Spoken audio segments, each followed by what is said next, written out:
Esto que vamos a grabar hoy es demasiado fuerte, si es que lo demás no lo ha sido. Los relatos son la realidad de lo que está escrito y la realidad siempre duele, la verdad duele. No es apto para los que son creyentes, no es apto para aquellos que aceptan los dogmas que ha inventado la Iglesia Católica, porque son inventados. Ya vimos cómo tergiversó esa idea de paraíso. No existe la palabra paraíso en hebreo. Manejo 3 Biblias en hebreo, 3 Tanaj. Una de ellas con comentarios talmúdicos de Rashi. Pero, solo para poner un ejemplo, en la Biblia católica que se maneja en México, las Biblias católicas, porque son diferentes ediciones y diferentes impresiones también, habla de paraíso. Cuando se refiere a jardín de Edén, usa la palabra paraíso, porque está creando un dogma. La Biblia Reina Valera dice jardín de Edén. Y la única Biblia católica, porque tengo varias, 7, 8 Biblias católicas, las mexicanas dicen paraíso. Esta que es de España, esta Biblia no, dice jardín de Edén. Porque todo va acorde al pueblo, a la sociedad que está controlando la iglesia, qué tipo de cristianismo es el que se maneja en esas ciudades, en esos países. Eso ha sido siempre el maridaje que existe entre los gobiernos y la religión.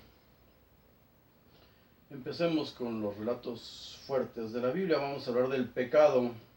¿Qué es el pecado? El primer relato de frutos y sexo, recordemos la manzana, en una tablilla sumeria. Enki pasea en una canoa, ve 2 hembras de la tierra recolectando fruto. Desciende de la canoa, les pide fruto y termina teniendo coito con ellas. Las embaraza a las 2. De una nace una hembra y de la otra nace un varón. El que peca es Dios, no el ser humano. O Dios, Enki. Hay que tener mucho cuidado con los relatos que son novelados. Nos dicen los tratados teológicos de los argumentos literarios que se usan, todo escritor los usa. Cuando hablamos de diálogos hay que poner más atención porque desde luego son inventados. Está dando un dato, pero lo expresa con sus palabras. Acerca del pecado, que siempre manejan todas las religiones, porque es su negocio. Sabemos perfectamente, y esto es muy cruel, que si tomamos al Dios de la Biblia como el verdadero Dios, Él no necesita que cometas ningún pecado para exterminarte. Esos seres no tienen sentimientos, no saben amar y no saben perdonar. Son sus intereses y punto. Dios castiga sin necesidad de pecado. Se supone que Dios escribió los 10 mandamientos. Pues ahí, en uno de ellos escribe: castigo la maldad de los padres en los hijos hasta la 4ª generación. Después vamos a analizar los 10 mandamientos que escribió Dios en piedra, 2 veces, porque la primera los quebró Moisés. En el diluvio destruyó hombres, bestias, reptiles y aves del cielo. ¿Por qué? Se había arrepentido de haberlos creado. Génesis 6, versículos 6 y 7. Dios ordena matanzas de hombres, mujeres, niños, incluso los niños de pecho, bueyes, ovejas, camellos y burros en 1 Samuel 15:3, pero hay infinidad de versículos acerca de cómo actúan estos seres con el ser humano y con todos los seres de la tierra. En Deuteronomio 28, son maldiciones sin fin para su pueblo. Todo el capítulo 28 de Deuteronomio son maldiciones de ese Dios para su pueblo, y maldiciones espantosas. Su pecado, ser traidores con otros dioses. Él no los perdona. En Deuteronomio 28 63 dice, así como Jehová se gozaba en hacerles el bien y en multiplicarlos, así se gozará Jehová en arruinarlos y destruirlos. El Dios de la Biblia. Tenemos idea de quiénes escribieron la Biblia.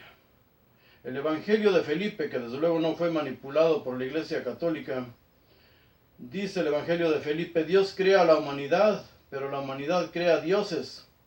Así es el mundo, los humanos crean dioses y adoran a sus criaturas. Sería más apropiado que los dioses adoraran a los humanos. Y de hecho, según la teología, así es. Fuimos creados para, si obedecemos a nuestro Dios, ir a gozar al paraíso. Y hay que analizar cuál es el paraíso que ofrecen los cristianos. Un paraíso donde Dios va a estar nada más observando cómo le cantan coritos los seres humanos, pero los seres humanos van a poder andar brincoteando y haciendo lo que quieran. Paraíso. El paraíso musulmán es aún más beneficioso para el ser humano, sobre todo para los mártires del Islam. Deberían leerlo. De hecho, en las redes hay mucho material de ello. El pecado ha sido un negocio religioso siempre y un argumento para apoyar a los que gobiernan siempre. Sin pecado no hay religión. No habría religión si no manejaran el pecado. Por eso inventan un montón de diablitos. Sin pecado no hay necesidad de intermediarios. Si el hombre no pecara, no tendría necesidad de sacerdotes y todo. Ponemos a Jesús como el intermediario, dice Pablo, abogado tenemos ante Dios. Pero para llegar a ese intermediario que es Jesús, hay infinidad de sacerdotes, pastores, pastoras y infinidad de intermediarios. Es un negocio. Sin pecado no hay necesidad de ritos. Jesús, cuando le dicen cómo debemos orar, les enseña, pero nadie le hace caso. Nadie le hace caso. Sabe más el pastor que lo que está escrito en la Biblia. Él dice, ve y ora allá en tu soledad y no te dirijas a mí, dirígete al Padre como si fuera tu Padre. Sin pecado no hay necesidad de templos, lugares donde buscamos siempre a los intermediarios. Nos sentimos tan poca cosa que andamos buscando a esos seres que si tenemos un poquito de cultura y un poquito de Biblia en el cerebro, no soportamos lo que escuchamos ahí. Son unos safios, unos ignorantes totales. El truco para atrapar a los incautos y sobre todo a los subordinados es la confesión de los pecados. Ese es el truco, ahí está la clave. El hombre es esclavo de lo que dice y dueño de lo que calla. Sobre todo, los pecados de índole sexual, cuando Pablo y los demás crean religión, no aparece, no regresa el Redentor. Ellos eran escatológicos, ellos creían que de verdad el mundo se iba a terminar en esos días. Cuando ven que no ocurre, empiezan a crear una religión. La fe anterior se modifica. Los pecados, dice ahí, confiesa tus pecados, pide perdón, confiesa que Jesús es tu Salvador, Salvador de pecados, de un pecado que nunca existió, sobre todo el pecado original, pero ese lo vamos a ver más adelante. Los pecados de índole sexual, tú ve a un templo, confiésale tus pecados al sacerdote y ya eres esclavo o esclava de él. Y casi todos los pecados son de índole sexual. Si no, analicen, si confiesan un adulterio a un sacerdote o ahora que está de moda confesarlo a los pastores, ya no van a tener libertad nunca. Cualquier sermón que escuchen ustedes van a sentir que les está hablando a ustedes porque ya le confesaron sus pecados, ya pidieron un consejo. Llegan a estos vividores en un momento de dolor, de debilidad, de angustia y ya se quedaron ahí esclavos para siempre. Confiesas en momentos de dolor, de angustia, de debilidad o de culpa y estos chacales ya no te sueltan nunca. Los depredadores sexuales, los líderes religiosos, los depredadores sexuales que se dan en todas las religiones, van con su superior, van con su confesor y en lugar de correrlos o llevarlos a las autoridades civiles, los protegen, los cambian de lugar, los van cambiando de lugar. ¿Por qué? Porque tal vez en los seminarios ellos mismos abusaron de esos niños, de esos adolescentes. Es una fábrica de chacales. Las mujeres esclavas de ritos, no de fe. Las mujeres pueden repetir toda su vida los mismos ritos y su actitud no va a cambiar nunca. Confiesan entre ellas sus pecados, así le llaman, sus errores, y sobre todo los de índole sexual. Y si no, convivan con unos sectarios, sean testigos de Jehová, sean de cualquier índole, que sea la secta esta que los trate, inmediatamente van con el argumento del evangelio y predicarles la verdad, pero inmediatamente se meten en su vida privada. Hacerles preguntas acerca de su vida privada. Si les comentan algo, como decimos en México, ya valieron. Recordemos que las primeras leyes y gobiernos de los hombres eran de índole teocrático. Ancianos, chamanes, sacerdotes, videntes, brujos. Los clanes se sometían al más sabio, al más experimentado. Abraham, Lot y andar correteando sus ganados, recordemos eso. Ellos eran tan pobres que pagaban protección, incluso prostituyendo a sus mujeres. Abraham prostituyó a su esposa 2 veces. Su hijo Isaac también prostituyó a su esposa. Al convertirse en tribus deben ser un guerrero quien gobierne, el más fuerte. Recordemos a Sansón y a David. Los sacerdotes siempre son cómplices, porque son las limitaciones, las debilidades, las derrotas y perversiones de los gobernantes son siempre justificadas por el sacerdote. La culpa del gobernante se la carga al pueblo y dice: por tus pecados ocurrió esto, por tus pecados vas a ser castigado. Leamos a los profetas. Cuando hay ciudades ya constituidas, son reyes y tienen un ejército, pero tienen sacerdotes siempre cómplices. Y quien da los designios de las luchas que van a enfrentar los ejércitos son siempre los videntes o las videntes. Siempre debe haber a quien culpar y no al rey, no al gobernante. En Israel, recordemos que Israel solo fue independiente en el gobierno de los macabeos, fue monoteísta por muy breves lapsos de tiempo. El mayor tiempo fue gobernado por Egipto. Sus reyes eran reyes vasallos, los reyes de Israel.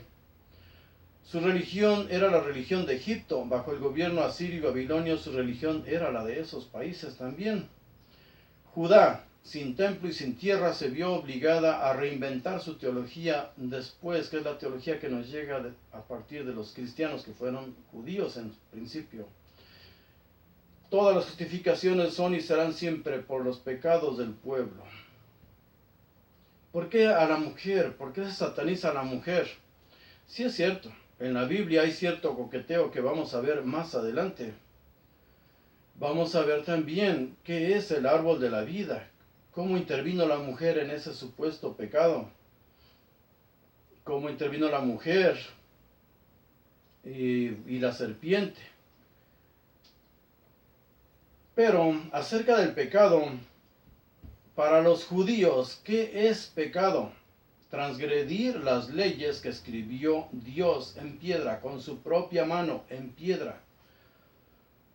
Y entre esas leyes hay el pecado imperdonable, así para los judíos, donde llegaron a matar incluso a las personas antes de que existieran las leyes, era el Shabbat, no respetar el sábado. En Éxodo 28 y en Deuteronomio después se repite: acuérdate del sábado, acuérdate del sábado. Si recogías leña te mataban a pedradas. Pecado imperdonable en el cristianismo era o es, según lo escrito, la blasfemia contra el Espíritu Santo. ¿Por qué la blasfemia contra el Espíritu Santo? Porque para los judíos y para todo aquel que ha leído en estos libros, la Ruach HaKodesh es el aspecto femenino del Creador. Es el aspecto femenino de Dios. Y se burlaban de los cristianos cuando estaban creando su teología, diciendo cómo una mujer va a engendrar. de otra mujer. Esto les mostraban sus escritos y dijeron, nosotros inventamos esto, ¿por qué tú lo cambias? Entonces había que quemar esos escritos y había que quemar a los judíos. La blasfemia contra el Espíritu Santo es lo imperdonable. Mostrarles la verdad a todos esos farsantes es un pecado imperdonable. Afortunadamente ahora ya no nos pueden apedrear en la calle. Espero. El pecado imperdonable para los judíos, el pecado imperdonable que cometieron los judíos, según los cristianos, fue haber matado a Dios, haber asesinado a Dios. El pecado en el libro de Enoc y los demás mitos griegos, romanos, todos los mitos de Oriente incluidos, era transmitir conocimiento a los hombres. El pecado y por lo que fueron castigados esos ángeles, que no son ángeles ni como tales los menciona, fue haberle transmitido a esos seres conocimiento a los hombres. Se enamoraron de sus mujeres. Conocimiento tiene dos connotaciones, una sexual. Se relacionaron con las mujeres, pero les enseñaron varios trucos. En el libro de Enoc detalla cómo las enseñaron desde a maquillarse y a los hombres a usar el fuego, el hierro, las armas, y el hombre no debía llegar a esos niveles de conocimiento porque se convertía y se convierte hoy mismo en un peligro para esos seres si quisieran volver a la tierra, o es un peligro si ellos ya están aquí. Recordemos todos los mensajes en las cosechas. Si nosotros no los entendemos es porque esos mensajes no son para nosotros. Indudablemente coexistimos con otra especie, otra raza que vibra de manera diferente, pero que se encuentra entre nosotros. El libro de Enoc lo vamos a analizar más adelante. El pecado, la fruta, siempre el pecado, la falta, siempre la cometen los seres con mayor nivel de conciencia. Siempre es el superior el que abusa de los seres inferiores. El pecado original, hasta aquí, ¿dónde aparece la mujer en cuestiones de pecado? En ningún lado. ¿Dónde aparece el pecado como justificación para que el Eterno nos castigue, nos destruya? No necesita ninguna justificación. Nuestras faltas son tan nimias en el cosmos, no alteran en nada el universo o multiuniversos que existan, que no se va a molestar en eso. ¿Quién inventó entonces el pecado original? San Agustín de Hipona. Todo tiene nombre, todo tiene fecha y desde luego todo tiene un porqué. Ahorita vamos a grabar cuándo se inventó lo del pecado original. Ahorita lo grabamos. Gracias.